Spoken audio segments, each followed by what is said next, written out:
আচ্ছা আচ্ছা আমরা চন্দ্রবর্মনের কৃষ্ণপন্থায় সান্নিধ্য লাভ।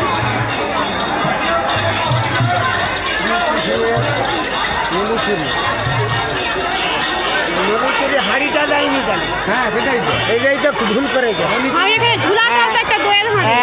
একটা তুলা দিয়ে একটা হাঁড়ি দিয়ে একটা দইয়ের হাঁড়ি ঝুলাতে হতো, তবে তো নলিচুরি বলবে। অনেক বেকার কালকে ঝুলাবে। হ্যাঁ কালকে ঝুলাবে।